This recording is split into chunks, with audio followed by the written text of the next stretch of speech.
What's your name and age? Celine Brundridge, 17 years old. What have you heard about the Middle Eastern conflicts with the U.S.?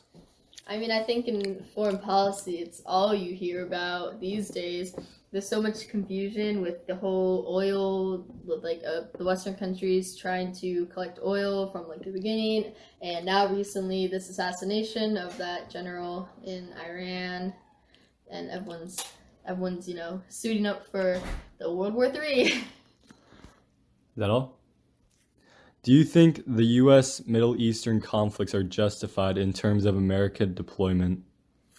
I mean, well, conflict is at face value is never really justified, and based on the reasons it started, based on the reasons why troops were deployed in the first place, I mean, for oil and all that, to beat the Soviets from getting oil, I mean, just doing it for economic greed and power, that's not really just gonna, when it's not directly affecting our country, our homeland security and all that.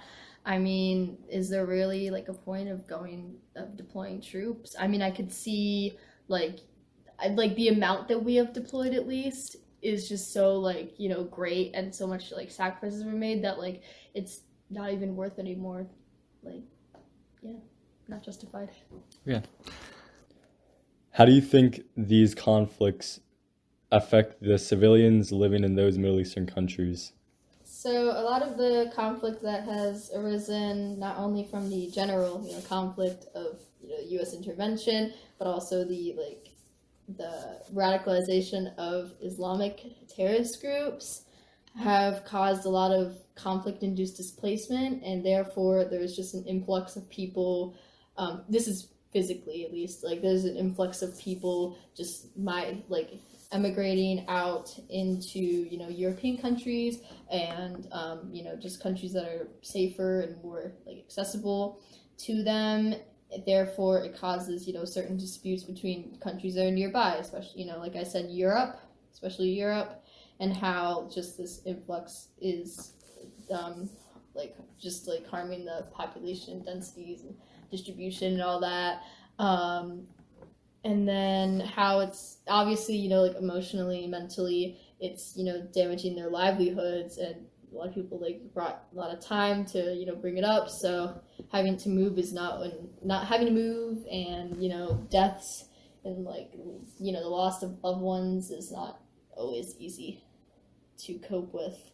When you're filled with anger, in Iran after the assassination, there's still that sense of fear from this conflict-induced displacement, just like that stampede that at the funeral, that they were so emotionally angry that they killed people of their own kind, and it just shows how crazy people can get during wars, but also that level of sorrow and sadness, and how that can manifest further into the outpouring of rage and such. Is that all? Yep.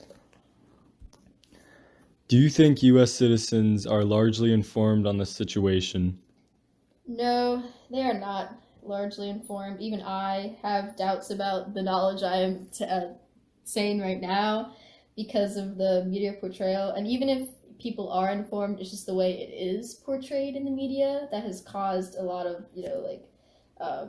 distrust and opinions and such. And so there's a lot of people that just don't even bother to inform themselves because they place it into this bubble of a political, just all this political mumbo jumbo that's been coming across all these years, that they desensitize themselves to it, rather than face it as a different problem from stuff that's happening internally in our country, and the distinction between the intensity of it in comparison to other things, just because media desensitization.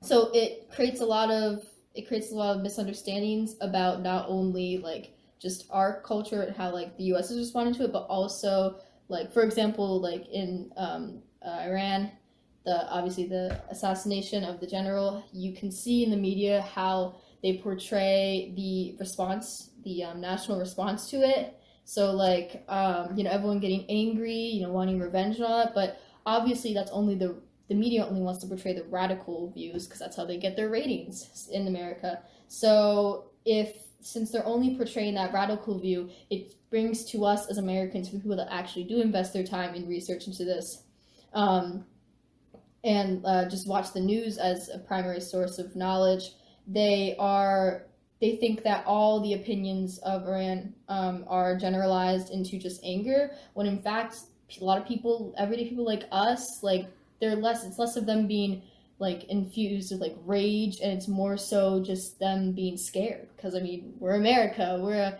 high economic, high income country, and we're super developed. So I think it's less of this, just the radical opinions coming through from those radical organizations and all that, instead of it like them showing just like the sorrow, not just the sorrow, but just people wanting, like just people looking out for themselves, being scared of the conflict that has arisen. Okay. Is that all? Yep. Okay. Thank you.